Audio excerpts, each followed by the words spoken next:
Hello, welcome back to the channel of nonsense and a very laden swamp donkey. It's not just coping with my mass today, it's got a tent, sleeping bag and 3 days of supplies on board because I'm heading to ABR Festival 2025. It's Thursday afternoon and this is really kind of a watershed moment for me because this festival really is why I've changed bikes and why I've switched to doing this adventure stuff, because I got invited to talk at ABR Festival this year, last September, which it felt like this day would never come, to be honest, and that made me spend the whole winter thinking I'm going to change bikes. I'm going to stop riding on the road so much and I want to start doing more green laning, more off-road touring, explore the tech and everything else. Blah blah blah. I bought a Tenere and I've done some light adventuring through France, and thank you so much for watching that two-part series that I put out. It's the most effort and the most time I've ever spent on an edit of anything ever, and I knew the views wouldn't be good, but the comments and the feedback has been absolutely amazing. Hopefully I'll meet lots of you on the weekend I'm about to have. So this video I'm just going to show you what I see at ABR 2025 because I haven't got a clue what to expect, really. I've been getting a mixture of nerves about my talk, anxiety about not finding camping space, mild worry about my tent falling off the back. I think we're okay. And yes, hopefully we're gonna have some beers in the sun and talk about motorbikes and hopefully ride some motorbikes as well. So anyway, it's about 2 hours 45 from where I live up to Ragley Hall, home of ABR. Adam Reeman has just arrived, so I got to try and meet him at some point and do my Australian accent at him and probably get punched. So I shall see there. Well, I've made it. It was about a 2.5 hour ride up here from Surrey. I'm here on the Thursday night, so everyone could get in from Thursday morning. So I've come to Exhibitor campsite for a bit of peace and quiet, but I think I'm going to be a fair walk from everything. But anyway, I'm going to head out, get some dinner, have a drink and find some people. Look at my tent. I've not used that for 13 years. I first bought that for a tour around Europe on my Daytona 675 when I was 24. I'm hoping it's still all right. Look at the swamp donkey. What a legend. Hope no one steals it. But I've got a good view from my tent anyway. Okay, it's Friday morning. I didn't film anything last night because it was really getting too dark by the time I got here.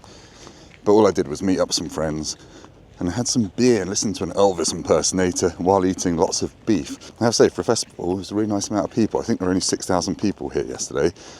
Today it's going to be something like 18. So yeah, I've had a shower, been to Lou's, all amazingly clean and lovely, it has to be said. I'm just going around in flip-flops at the moment. I've got to go and try and find my trail pass so I can ride my Tenere on the trails. And yeah, it's nice. Met some fans while cleaning my teeth. It's lovely. First things first, I need some breakfast. I think it's bacon and sausage bap time. It smells unbelievable. And look, this van is a cow.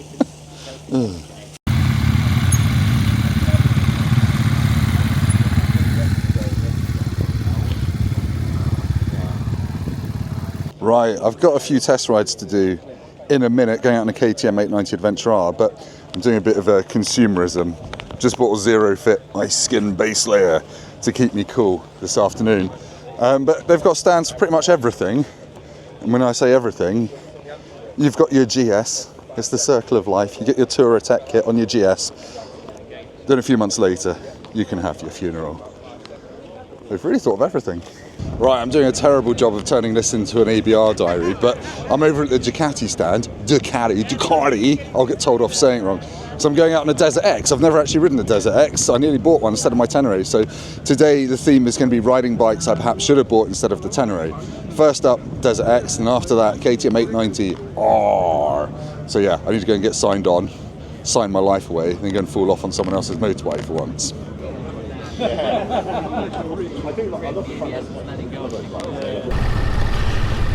Right, Desert X time. We're just doing a couple of loops of this to prove that we can ride. Not on a rally, I'm just on the stand Desert X. I didn't run fast enough to get on a rally. But this is my first time riding a Desert X. So we've got the old 937cc Testa Stretta engine. I really did consider buying one of these, but I thought it's probably a bit fancy for my first off-road adventure bike. And also, Ducati's got a new engine. that is surely going to go in this bike at some point. So yeah, and the new engine's much lighter as well, so it makes sense they'll stick it in their off-road adventure platform. But anyway, don't know how comprehensive this is going to be. It's my first ride here at ABR. Let's see how we go. Prepare for heavy breathing. Okay, Desert X, for first impressions from a Desert X version. It feels lovely. The engine's really responsive. It's got a proper Ducati growl. You need a fair bit of clutch slip in first gear. I would like to ride around in second in my Tenere and slip the clutch. On this, it doesn't like it quite so much. Brakes are very sharp, front and rear. It's got really sharp rear brake actually, compared to my Tenere, but then so have most things, to be honest. Riding position stood up feels really natural. So far, so lovely. I don't know what mode it's in. It was just, I was told to leave it as it is. So I think I've got Enduro ABS on. I'm not sure what else. Oh yeah, the back brake's really easy to lock up.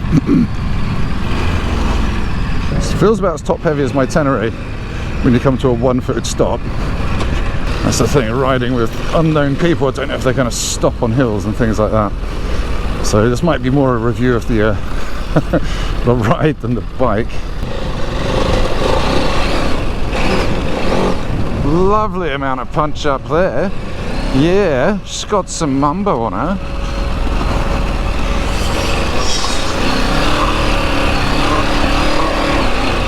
Lovely. I mean, that felt like my Tenere, to be honest.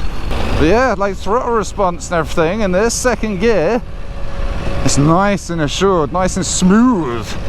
No horrible spikes, but when you twist it, it's got loads more poke than my T7 has. Got to stop doing the Adam Riemann thing, I can't help it.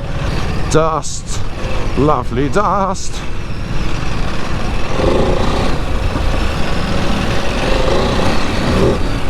Oh, a nice bit of induction bark.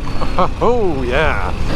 The suspension on this Desert X is a little bit crashier than on my T7 actually, but I suppose this isn't the fancy Desert X Rally. This is the normal one.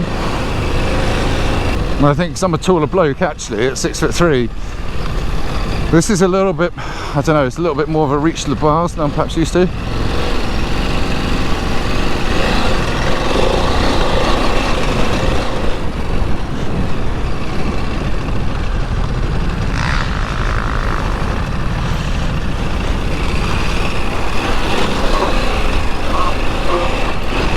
Suspension's groaning underneath me.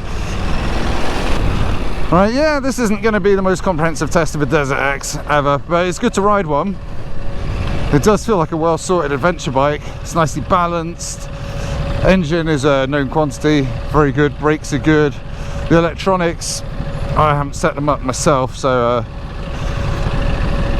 I can't really speak for them. But they're not getting in my way at this kind of slow bimble around this grassy track. Ergonomically, fine. If you're a tool like me, you might want bar risers on it.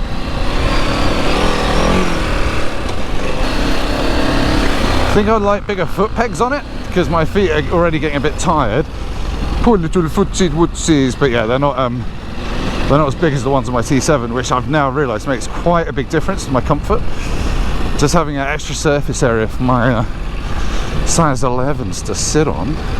That is great that you can just come to a festival and ride someone else's bike on little bits like this. I'm going to try the Bridgestone Trail in a bit on my T7.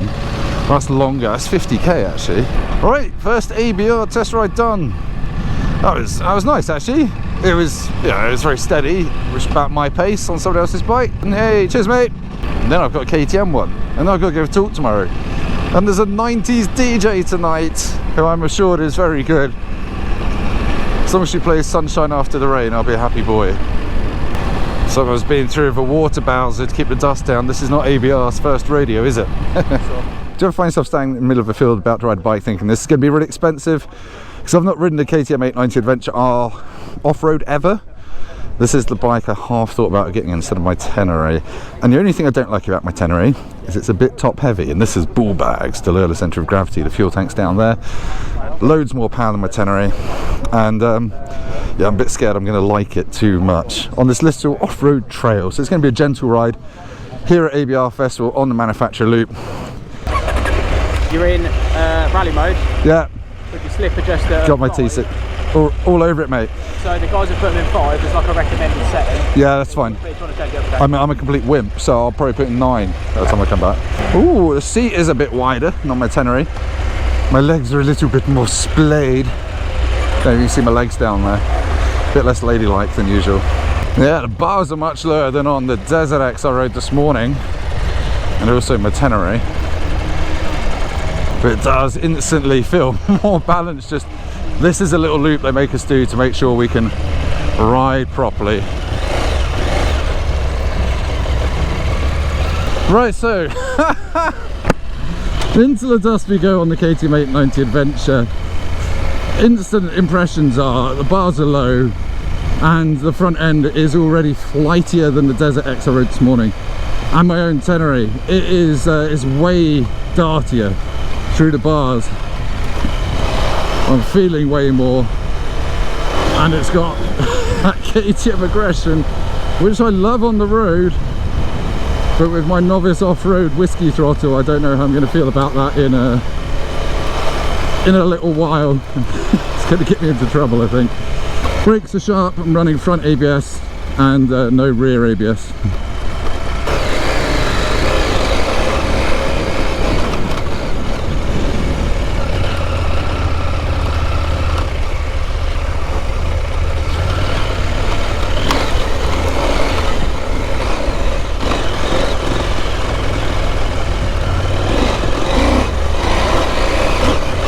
It's got some proper punch.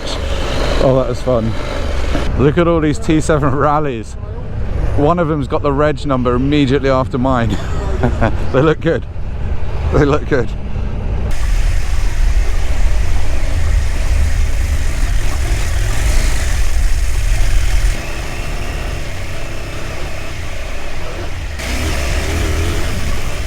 Right, it's a bit windy, you probably can't hear me, but I've just finished my test ride on the KTM 890 Adventure R. Do I want one to replace my Tenere? No. It is better in quite a few ways than my Tenere. It is more agile, it's more nimble, it's more powerful, the electronics are more off-road focused, but it's too much for reach to the bars. I'm too tall for it, it's too much weight on my wrist, and also I don't need that much power at this stage of my riding career off-road, and also it's a bit too flighty. I know that's KTM's thing, but for me, I prefer the slow and steady Theresa May of the Tenere 7. So yeah, not this year KTM, but bloody good bike. If you're a bit more experienced than me, what a thing. And it splays your legs a bit as well, like all the best things in life. Anyway, I'm gonna have a shower. I'm done riding today. And then 90s disco and prepare for my talk tomorrow. The slightly disjointed ABR video diary continues. Badly. The motorbikes on the boys. Hey, bit of Africa twin edge.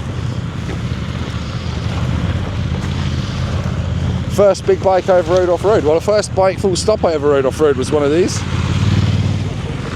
Lovely thing. Now I've got a face full of dust. You've got the right idea. There's your urinals there. So I'm giving you the full tour. The one thing that probably doesn't come across, this festival is the most amazing people. Everyone's stopping for a chat. Everyone's super friendly. Normally, my least favourite thing about motorbiking is other bikers, but here, it's my people. It's my helmet as well. Right, Saturday morning of ABR 2025. And this kind of shows one thing you need to be prepared for if you come here and you want to test ride bikes, is you need to get out of your scratcher really early. That's the queue already at Harley Davidson to sign up for test rides. And it's going to be the same at every other manufacturer. You need to be an early riser if you want to get out on some bikes during the day. Anyway, I'm on my way to the Voge stand to ride the new DSR 800 Rally, I think it's called, and see if that could tempt me away from my Tenere. Is 8 o'clock too early for an ice cream? I don't know. This sign has been annoying me all week though. Pedestrians keep of the road. Be with the road, be off the road, be at one with the road. I think they actually mean the opposite. It's the queue for KTM rides. Oh, it's warm already as well. It's barely 8 o'clock. People queuing to ride BMWs, look at them. So many people. Honda rides. It's busy. It is so busy already. Right, let's go and find the bike I'm riding this morning. Right, so this is what I'm about to ride, the Voge DS800X Rally. It's 7 grand, 94 horsepower. Yeah, it's got a 24 litre tank, so it's quite a chunky tank. So that's what it looks like. I'm about to go and get one quite dusty and see what it's like. Right, this is the Voge DS800X Rally. This is a 7 grand, 800cc, 95 horsepower adventure bike with a 21-inch front. You've got Pirelli Scorpion STRs, you get spotlights as standard, it's got a heated seat, it's got heated grips, hasn't got a quick shifter, that's not an option. I'm just very interested to see what a 7 grand Chinese bike feels like on some easy trails. So, I think I've got everything switched off. Let's go. So this has got proper kind of, yeah, Tenere vibes. It's quite wide between my legs, that big tank. It's a 24 litre tank, so God knows how far this can go on the tank. But they've got swooping indicators as well. Yeah, it's mad the stuff this bike has got. It's got a USB-A and a USB-C down there. It's got a steering damper, as I've said. It's got traction control and ABS. They aren't lean sensitive. But it's, yeah, it's mad. This is what happens when you let China build stuff. You get loads for your money. Let's crank that steering damper up. Oh yeah, it's smoothed out the wobbliness. I've been riding up this gravel path all weekend, and every time I do, the bike's kind of doing this, and that's smoothed it out. Look at that. So I'm currently running this with ABS off on the rear, ABS on the front, and TCS off in the normal riding mode. There's a sport riding mode as well. Yeah, it makes a good grunty noise. So it's an 800cc parallel twin, 95 horsepower, that's apparently possibly been inspired by a similar engine from an Austrian brand that I rode yesterday. Sounds good. It's got a great induction bark on it. How's that rear brake lever? Can I find it? Yes. And it's like my Tenere, the brakes aren't too sharp.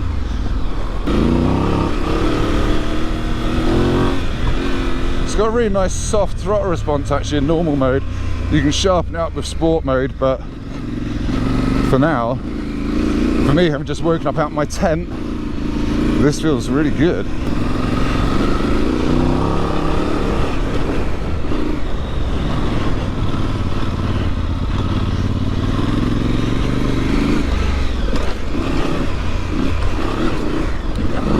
Suspension's coping absolutely fine at my kind of fairly genteel pace. With 100 kilos plus of pure muscle on board. Let's let the big girl eat. Whoa, yeah, a bit swazy up there.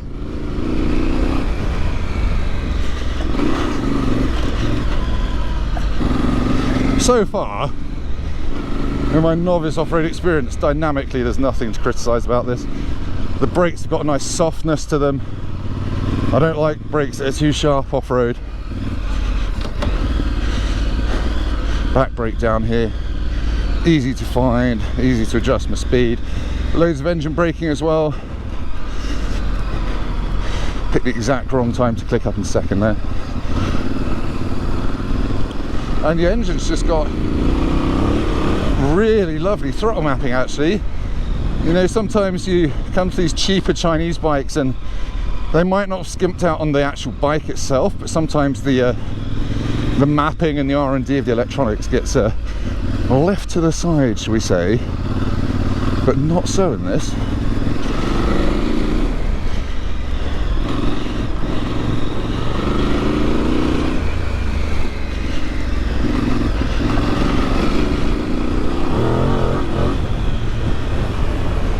Yeah, that's a cool thing. That's a cool thing. Not slow either.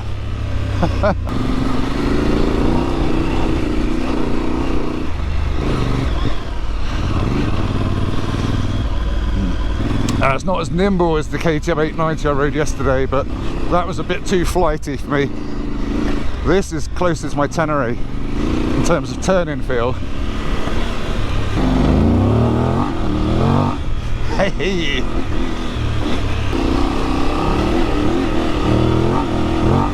Hey!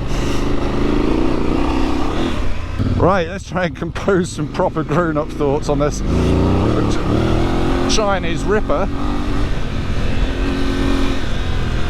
Right, where can you feel it's a cheap bike? For me, slightly in the suspension over some of the harder bumps. It's not got the world's plushest damping over that stuff. But if your pace is like mine and you're kind of just fairly new to this, it's all right. And the thing is, it's got fully adjustable suspension, which is mad. So you can just dial it in how you want. Like, it's over the bottom of this compression. There's like a little jump, and you don't want to hit that too hard on this. It'll have you off the pace. Like, that was not quite as controlled as it was yesterday on the KTM that costs £4 more than this. But over this washboardy stuff, it's all right. It's all right. There's really, other than perhaps that damping, dynamically nothing to whinge about this bike. I don't know if it's just because I'm fresh and it's the morning and we've got this little trail to ourselves, but out of the Desert X and the 890, I've enjoyed this the most of those three bikes, these Tenere rivals, and I think that might be a lot to do with this isn't as hard work. It hasn't got razor sharp brakes, it's not got a super agile flighty front end. Perhaps it's closest to my Tenere. It's just my Tenere with 20 more horsepower and for me a longer reach to the bars. And again, if I owned one, I'd probably want to put bar risers on it. Yeah, I think everyone that says the mainstream manufacturers need to watch out for these Chinese upstarts, there's no way they're wrong. This is a proper contender for your money. I'm going to get so much hate in the YouTube comments for saying that. And then it's got all the on-road touring stuff you would want as well. Heated seat, heated grips. Shame about no quick shifter, but I've not got one on my Tenere, and I'm actually quite enjoy blipping my own downshifts and everything else. Scorpion STR tyres, they're fine on this sort of stuff as I sashay my way up that steep hill. But again, as usual, if it gets muddy, you want to switch them up something knobblier. The guy in front of me, Luke, is running AX41s, which is what I've got my Tenere on that Voge, and he says in the dirt they're actually struggling to bite a little bit, and these are better, the STRs are better.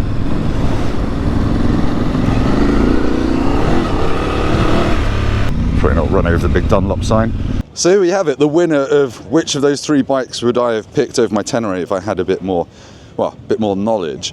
Not the Desert X.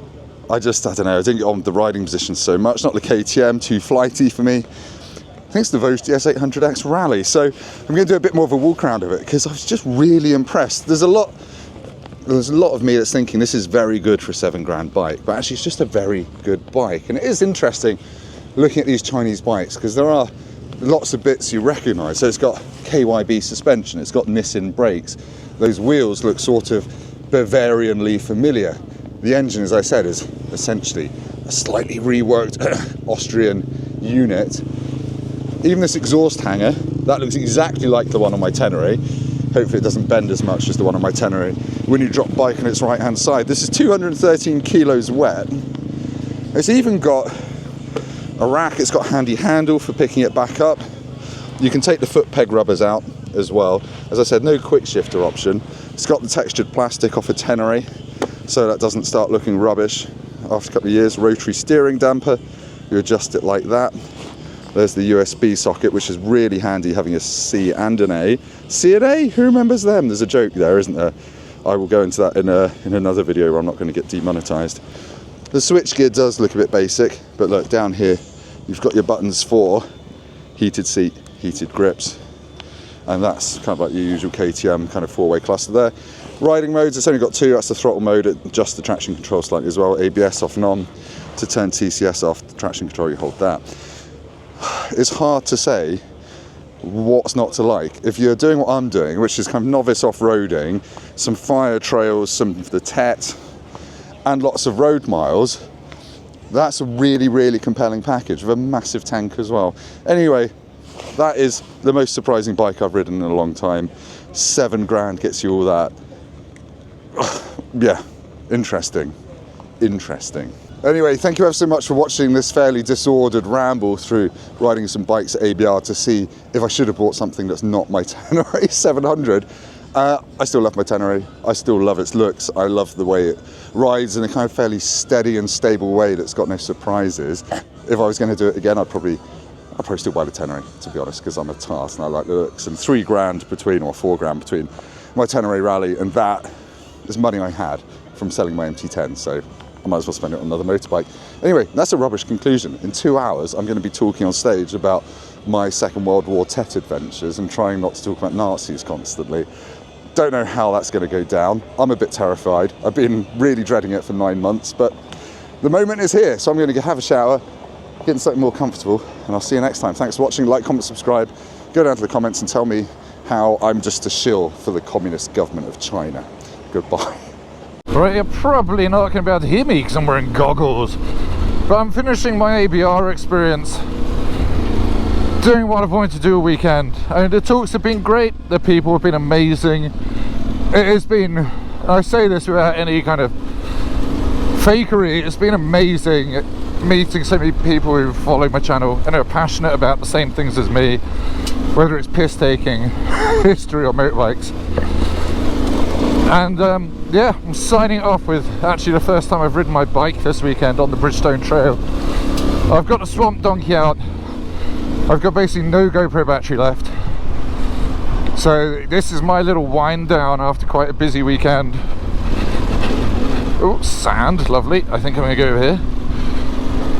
30 kilometers, just me, the donkey. And I'll see you next time. Thank you for watching, thank you for following. I've now verbally committed to more people than I care to admit that I'm going to do another trip in September, so stay tuned for that. Hopefully more frolics, more Tenere, more off-road, more falling off. Keep it real. See you next time. Like, comment, subscribe. Go down to the comments and tell me what your favourite thing about the festival was, because I'll be back next year. I bloody loved it. Ciao. Now it's time to let the big girl eat. Ooh, so that's a field. There we go. So I can accelerate. Mummy!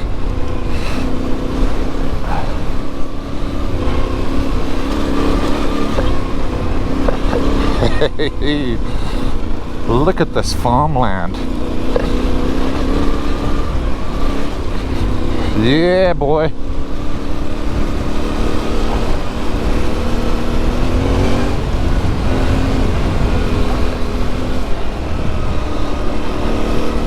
The big T7's doing its thing. I should probably get a photo of it. Looking glorious. I'll do it right here. Look at this. Thank you. Quick update, I just finished the Bridgestone Trail. That was some of the most fun riding I've ever had. It was like being on an off-road ungrouped track day with people just falling off all the time right in front of you on stuff that I didn't think was massively challenging. Some of it was a bit more challenging, but it was quite fun. It was a good test of being able to dodge around people and yeah, being able to see through dust and giving yourself enough space. But that was immense fun. I wish I had more time to go and do it again, but instead I'm gonna have a shower, have some dinner, have a beer, and then enjoy my last night at ABR. Thank you for watching this kind of slightly unhinged video diary of ABR Festival 2025. It's been mega. I've met so many nice people. I enjoyed giving my little war talk earlier, and it's been good to let the big girl eat. And met my heroes, of course. So yeah, I'm definitely coming next year. This has been so much bigger, so much better, so much friendlier than I imagined. It's just my kind of festival, and I'm not really a festival person. I'm a bit of a social outcast, and I quite enjoy that. But yeah, it's been wonderful. Thank you for watching. I'll see you soon. Goodbye. Oh yeah, and if you've got any ideas for my September trip, 5 days, ideally mostly off-road into Europe to see some war stuff, let me know. Goodbye.